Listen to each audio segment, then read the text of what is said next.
আল্লাহ তাআলা যেন বান্দাকে বলে, বান্দা বিশ্বাস করো আমি তোমাকে জান্নাত দিতে চাই, আমি তোমারে মাফ করতে চাই। বান্দা তুমি বান্দা তুমি আমার দিকে তুমি একটু দেখো বান্দা, যে আমি তোমারে মাফ করার জন্য কত আয়োজন করছি। তোমারে মাফ করার জন্য আমি শবে বরাত এক রাত সাজাইছি, এক রাতে কোটি কোটি মাফ করি। তোমারে মাফ করার জন্য আমি শবে কদর এক রাতে আমি আল্লাহ তাআলা 1000 মাসের রাত্রির চাইতে বেশি মাফ করে থাকি।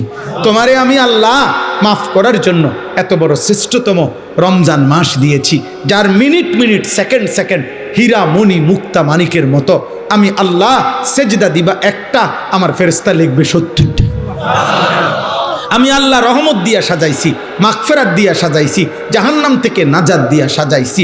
আমি আল্লাহ বৃহস্পতিবার দিবাগত রাতে গুনাহ মাফ করে থাকি। প্রত্যেক দিন তাহাজ্জুদ নামাজের ওয়াক্তে গভীর রাতে কোটি কোটি বান্দা আমি মাফ করি। তাহলে মাফ করার জন্য প্রতিদিন রাত্রে ঠিক করছি, বৃহস্পতিবার রাত্রে ঠিক করছি, শবে বরাত ঠিক করছি, শবে কদর ঠিক করছি, পুরাটা রমজান ঠিক করছি। এছাড়াও বান্দা 90 বছরের গুনাহ নিয়েও যদি কেউ আসে, আমি আমার বন্ধুকে বলছি, বন্ধু যদি সে সত্যিকার তওবা করে আমি একসাথে মাফ করে দেব। আসমান পরিমাণ গুনাহ নিয়ে আসলে মাফ করে দেব, পাহাড় পরিমাণ গুনাহ নিয়ে আসলে মাফ করে দেব, জমিনের বালুকণা পরিমাণ গুনাহ নিয়ে আসলে আমি মাফ করে দেব। তুমি এরপরে বলো বান্দা, আমি যদি তোমাকে জান্নাত দিতে চাইছি বলে কতভাবে আয়োজন করলাম, আমি আর কি বললে, আর কত সুযোগ দিলে তুমি জাহান্নাম থেকে মুক্তি পাইবা। আমি যদি বলি যে তাকে ভাই তোকে আমি আর কতবার বললে তুমি আমার কথাটা শুনবা। কোরআন শরীফ একটা আয়াত আছে, সাংঘাতিক কলিজা ছেঁড়া আয়াত, আমার এটা বেশি মনে হয়, আমি অনেকবার বলছি। কোরআনুল কারীমের একটা আয়াত আছে সূরা মুরসালাতের মধ্যে, আল্লাহ তাআলা 10 বার, এক সূরার মধ্যে 10 বার আল্লাহ একটা কথা বলছে, ওয়াইলুন ইয়াউমাইযিল লিল মুকাদ্দিবিন। আল্লাহ বলে মিথ্যাবাদী নাফরমানদের জন্য সেদিন জাহান্নাম জাহান্নাম জাহান্নাম জাহান্নাম জাহান্নাম জাহান্নাম, এভাবে 10 বার এক সূরার মধ্যে আল্লাহ বলছে। বলার পর শেষ, এই সূরার শেষ আয়াতটা আল্লাহ তাআলা একটা কথা বলছে, বান্দা ফাবিআইয়ি হাদিসিন বা'দাহু ইউমিনুন, আমার বান্দা আমি আর কতবার বললে তুমি বিশ্বাস করবে। বুঝেননি? আমি আর কতবার বললে তুমি মানবা? আমার কথা আমি আর কতবার বলতাম, আমি আর কতবার বলতাম বলে। এই জন্য ভাইয়া ভেবে দেখেন, ইনসাফ করে দেখেন। তাইলে বললাম এই জন্য এ কথার মূলনীতি কি? তাইলে মূলনীতি হলো আল্লাহ মাফ করতে চায়। আল্লাহ কি করতে চায়? আল্লাহ ক্ষমা করতে চায়, আল্লাহ জান্নাত দিতে চায়, মাফ করতে চায় মূলত। এই জন্য ইনশাআল্লাহ এই রমজানকে সামনে রেখে নিজেদের পেছনের জিন্দিগি ঝেড়ে মুছে আল্লাহ তাআলার এই সুযোগকে সামনে রেখে চলেন। আজকের এই রাত গভীরে আমরা এই কথা নিয়ত করি যে আমার গুনাহ যতই হোক আমার আল্লাহ মাফ করবে। মাফ করবে কিনা বলেন? আমার খুলনার হযরত আরিফ বিল্লাহ হযরত মাওলানা মুফতি নুরুল আমিন সাহেব হযরত এটা সবসময় বলে, গুনাহ যতই হোক তওবা করুন, গুনাহ যতই হোক কি করুন?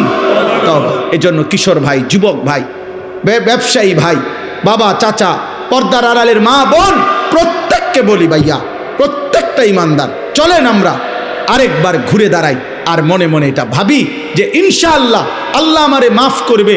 আল্লাহর কাছে পিছনের জিন্দিগির গুনাহ থেকে মাফ চেয়ে নতুন করে নতুন উদ্যমে আখিরাতের ফিকিরে নামাজ রোজা বন্দিগি হালাল হারামের পাবন্দি আমরা করব ইনশাআল্লাহ। বলেন ইনশাআল্লাহ।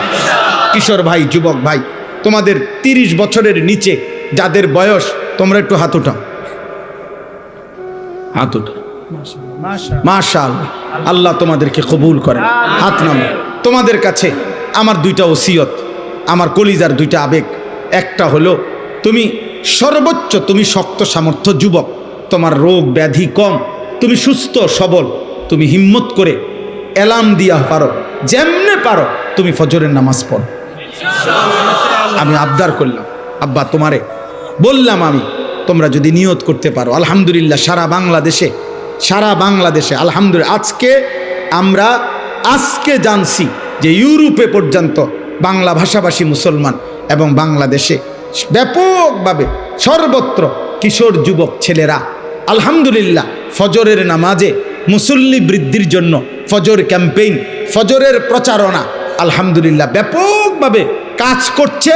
সারা বাংলাদেশে ফজরের নামাজের মুসল্লি বাড়াবার জন্য কিশোর যুবকদের সর্বাত্মক মেহনত চলতেছে আলহামদুলিল্লাহ।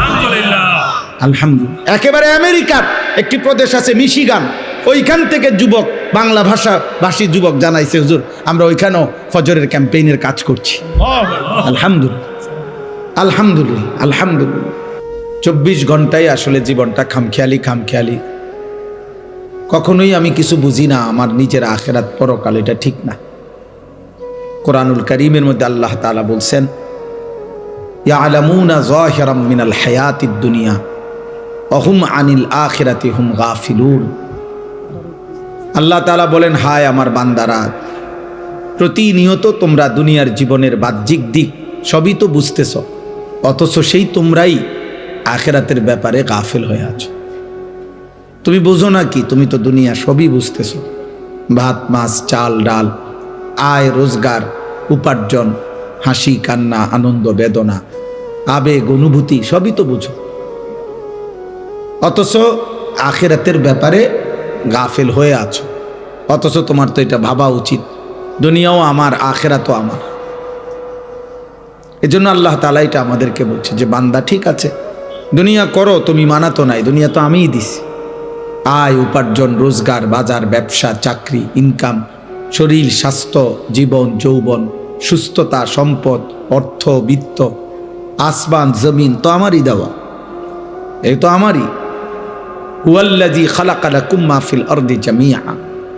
আল্লাহ তাআলা বলে, জমিনের সব আমি তোমাদের জন্যই বানাইছি, কাড়াকাড়ি করো কেন, নিবা না, এটা আমি তো এটা তোমার লাগিয়ে রাখছি।